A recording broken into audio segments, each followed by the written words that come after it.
Hello and welcome everyone to our latest presentation on COVID-19 ARDS and its differences with typical ARDS. This was a study published in Intensive Care Medicine last week. This compared the physiological and quantitative CT scan characterization between the two types of ARDS.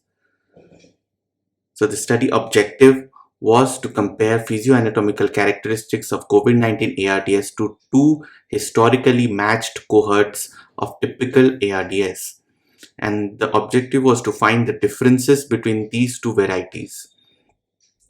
The methods they utilized was first the study population, 32 COVID-19 ARDS patients consecutively admitted to the Milan ICU from February 21st, 2020 to the 7th May 2020 were prospectively enrolled. All had documented COVID-19 positive RT-PCR and bilateral infiltrates on chest X-ray. This COVID-19 population was compared to a matched cohort of two separate non-COVID ARDS population. The first was matched 1:1 based on the PF ratio. The second was matched 1:1 based on the respiratory system compliance. These values of PF and compliance used for matching the cohorts were measured in COVID-19 at 5 centimeters of PEEP during mechanical ventilation immediately prior to the CT scan. Now let's see what measurements they compared in these two populations.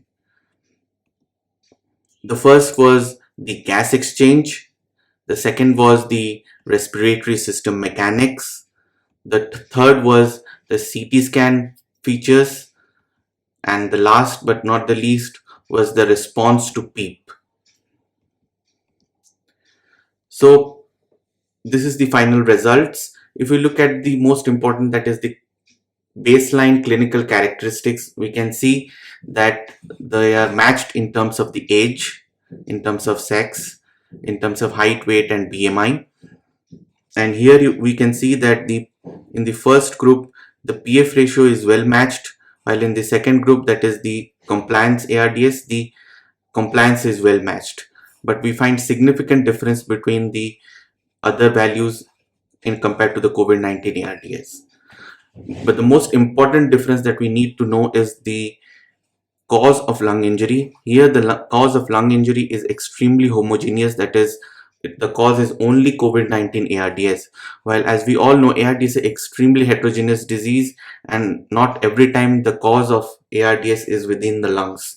So here we see the pneumonia as a cause of ARDS is only 50% in both the two historical groups.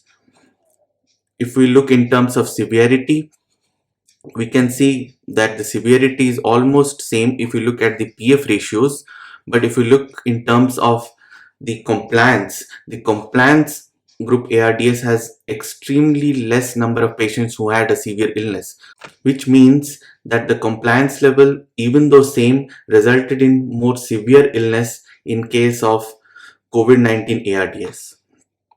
The thing that we can see here is that the days of mechanical ventilation, the length of ICU stay and the ICU mortality is significantly less in COVID-19 ARDS compared to both groups of ARDS.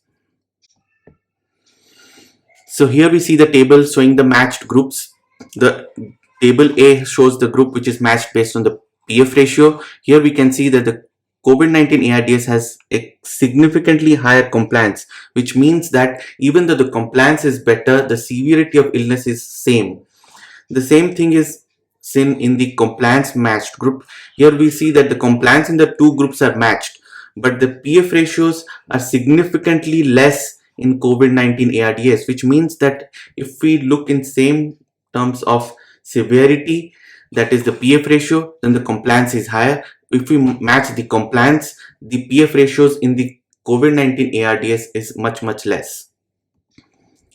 Now, if we compare the gas exchange, we can see that the requirement of FiO2 is same if we look in terms of the PF ratio group. But if we compare it with the same group of ARDS with compliance, then the FiO2 requirement is much more in COVID-19. This is significantly reflected throughout the oxygenation parameters, that the PF ratios are low, and the gradients are also higher. But the important thing is the PCO2 clearance is also better in COVID-19. This is mainly because of the higher minute ventilation driven by the higher respiratory rates, as we can see over here. If we look at the respiratory mechanics, they are almost similar, but here obviously, as we have seen, the compliance in the PF ratio compared group is significantly low. So with a lesser compliance, the PF ratios are similar in the two groups. The rest are almost similar, but hemoglobin values are higher in COVID-19 ARDS. Now, if we look at the CT scan finding, this is extremely important. The lung gas volume is significantly more in COVID-19 compared to the two groups.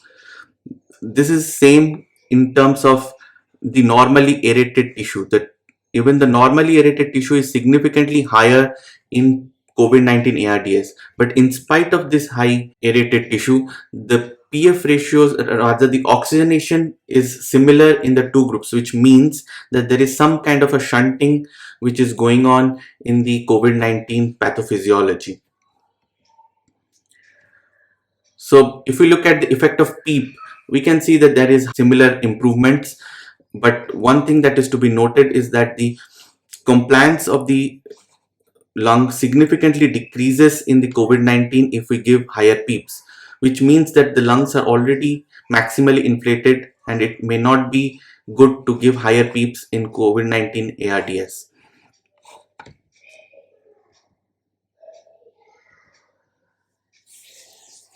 Here we see the gas volume changes, and we can see here over here is that COVID-19 has significantly higher gas volumes compared to both PF ratio ARDS and the compliance ARDS, which means that even though we are getting higher volumes inside the lungs, the oxygenation is still hampered, which again shows us that the pathophysiology would most likely be some kind of a ventilation perfusion mismatch rather than oxygenation diffusion disorders at the alveolar level. The same thing we see over here, the non-aerated tissue fraction, which gradually increases as the venous admixture increases, which is similar in both the typical groups of ARDS. But in COVID-19 ARDS, the non-aerated tissue fraction remains essentially same irrespective of the venous admixture, which means that rather than the venous admixture or right to left shunt, there is some kind of a ventilation perfusion mismatch, which is most likely explained but not totally by the macro and the microvascular thrombosis in the COVID-19 ARDS. So what are the clinical implications of this? COVID-19 ARDS was studied in the first 10 days plus minus 4 days after the onset of symptoms, which can be considered as early compared to the previous ARDS. Based on these findings, we can know that we should avoid higher PEEPs and recruitment maneuvers in the early phases of COVID-19 ARDS because it doesn't provide us with any benefit, and all these maneuvers may inflate the already better ventilated lung, causing more harm rather than good to the patient.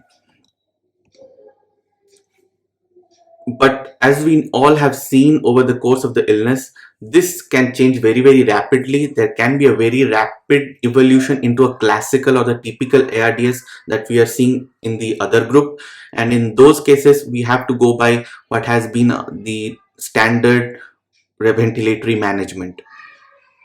But we still need to know how the hypoxia occurs in the early stages of the disease, though the micro and microvascular changes can be an important pathophysiological statement, but there may be something more in the disease process in the early stages which can be treated and the hypoxia recovered. But in terms of ventilation, in the early stages, we need to keep in mind that we have to avoid higher PEEPs and not going for any recruitment maneuvers based on this particular study. Thank you for your patience and check our website for further information.